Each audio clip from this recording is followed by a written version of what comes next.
Remember that hemostasis occurs in two phases. The primary phase involves the initial formation of a platelet plug after there's injury to a blood vessel. If you haven't checked out my video on primary hemostasis, I highly recommend it, as this will be a good prelude to everything we talk about today when discussing secondary hemostasis. And I'll link that video above. Secondary hemostasis involves the coagulation cascade, and this will further solidify and strengthen that initial platelet plug that's formed. We learned in the first video on primary hemostasis how the platelet plug is formed, and this was through the process of platelet adhesion, activation, aggregation, and we used all those animations to walk through those step by step. Well, now secondary hemostasis uses the coagulation cascade to form fibrin, a mesh-like structure that will lay over this platelet plug. It will tack it down and further solidify and strengthen it. And that will be the focus of today's video, secondary hemostasis and the coagulation cascade.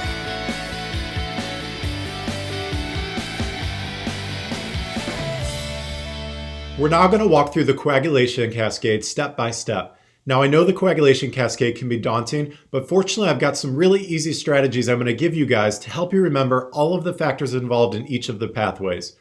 Now remember, the final goal of the cascade is to form fibrin, that mesh-like structure that will lay over the platelet plug and tack it down. There are three pathways involved to form fibrin, and we're going to walk through each of these one by one.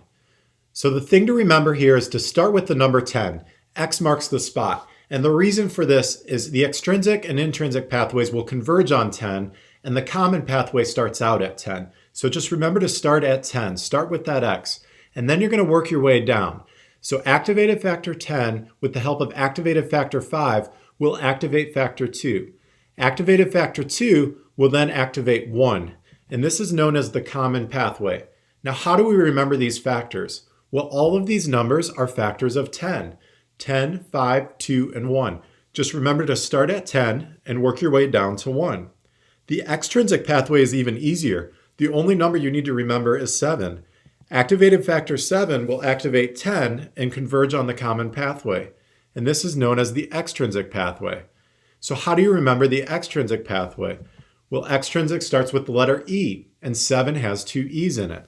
It is also known as the tissue factor pathway. And the reason for this, as the name says, is damaged tissue will release a protein called tissue factor 3 that will then activate factor 7. Let's now talk about the intrinsic pathway. So activated factor 12 will activate 11. Activated factor 11 will activate 9. And 9, with the help of activated factor 8, will activate 10 and converge with the extrinsic pathway onto the common pathway. And this is known as the intrinsic pathway, or the contact activated pathway. And the reason it's called contact activated is that as factor 12 comes into contact with that platelet plug and those charges that are around that platelet plug, it will become activated. Now, how do we remember the intrinsic pathway? Well, these are all of the numbers above 7 that we haven't used. We know we've already used 10 in the common pathway. So we'll start at 12 and work our way down. 12, 11, skip 10, 9, 8. The next important thing to mention is that factors 1 and 2 go by different names. So factor 2 is also known as thrombin, and this can be remembered because 2 and thrombin both start with the letter T. So activated factor 10, with the help of activated factor 5, will convert factor 2, the inactive form called prothrombin, into its active form called thrombin. Now, factor 1 also goes by a different name called fibrin, and this can be remembered because first and fibrin start with the letter F. So activated factor 2 will take the inactive form of factor 1 called fibrinogen and cleave it and turn it to the active form, fibrin. So if you guys remember these strategies and practice writing it out, you'll really remember this. Just start with the number 10 and work your way down to 1 using factors of 10. 10, 5, 2, and 1. That's the common pathway. The extrinsic pathway is even easier. The only number to remember is 7. 7 has 2 E's, and extrinsic starts with the letter E. Then the intrinsic pathway involves all the numbers above 7 that we haven't used. 12, 11, skip 10, 9, 8.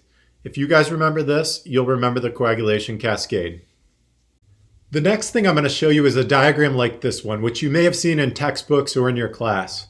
I think this diagram is busy and it complicates things with a lot of arrows, but what it's showing is that an active factor will then activate the next factor from its inactive form to its active form.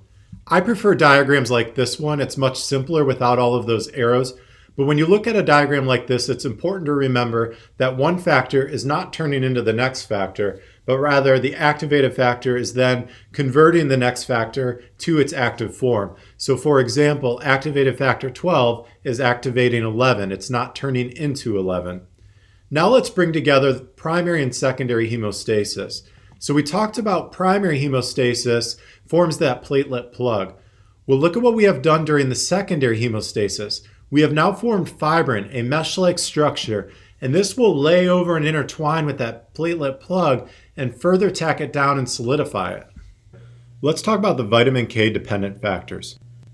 So what does this mean? There are certain factors in the coagulation cascade that depend on vitamin K to mature so they can function properly. The vitamin K dependent factors are factors 2, 7, 9, and 10, along with protein C and S, which serve as regulatory proteins that we're going to be talking about next. An easy way to remember the vitamin K dependent factors is 2 plus 7 calculates to 9, not 10. This will help you remember that factors 2, 7, 9, and 10 are vitamin K dependent. And the word calculate starts with the letter C and ends with the letter S to help you remember proteins C and S. This becomes clinically important when we talk about warfarin or Coumadin. Remember that this is a blood thinner. It functions by antagonizing vitamin K. So if we don't have vitamin K, then the vitamin K dependent factors aren't going to be able to mature or function. And if they can't mature or function, they're not going to be involved in making fibrin and forming a clot. Now that we have a good understanding of the coagulation cascade and the formation of fibrin, let's now talk about the regulators. The body also needs a way to prevent the body from forming too much of a clot because overproduction of clot can lead to a problem as well. So there are multiple regulators that play a role in helping with this. Let's first start with protein C and S. Protein C and S will inhibit factors 5 and 8. And the way to remember this is that there are two proteins, C and S, and they inhibit two factors. Well, which two factors? The two helper factors, factors 5 and 8. Next is antithrombin. An antithrombin inhibits thrombin and factors of the intrinsic pathway. The way to remember this is thrombin is in the name antithrombin, and antithrombin ends in IN, and intrinsic starts with IN, so it's going to inhibit the factors of the intrinsic pathway as well.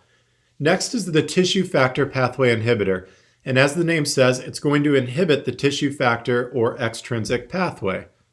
Now you can see we've almost highlighted everything in all of the pathways except for fibrin, and that's where plasmin comes in. Plasmin functions to degrade fibrin into fibrin split products. And plasmin is formed from plasminogen through tissue plasminogen activator. The final regulator to discuss is thrombomodulin. This is present on the endothelium and has a high affinity for thrombin. This will modulate or convert thrombin into an anticoagulant form that activates protein C. And remember, protein C inhibits factors 5 and 8. Thrombomodulin can be remembered in its name. It modulates thrombin or converts it into an anticoagulant form. I also forgot to mention you can remember plasmin degrading fibrin because plasmin and fibrin rhyme.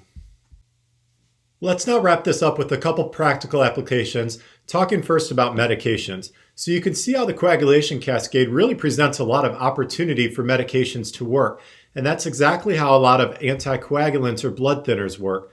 So starting with factor 10A inhibitors, they do just that. They're going to inhibit factor 10.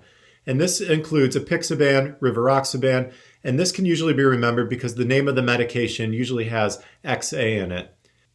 There are also direct thrombin inhibitors such as dabigatran, and this is going to inhibit thrombin. Next are antithrombin activators such as heparin. This is going to increase the activity of antithrombin. And remember, antithrombin was involved in inhibiting thrombin and all of the factors in the intrinsic pathway. Tissue plasminogen activators are also important as blood thinners and breaking up clots. This includes medications such as alteplase. What this does is it serves as the tissue plasminogen activator that converts plasminogen into plasmin. And then remember, plasmin degrades fibrin into those fibrin split products. So it's going to break up and bust up those clots. There are also a couple disease states that we're going to talk about too that apply to the coagulation cascade. The first is a bleeding disorder called hemophilia A and B. This is factor deficiency of 8 or 9.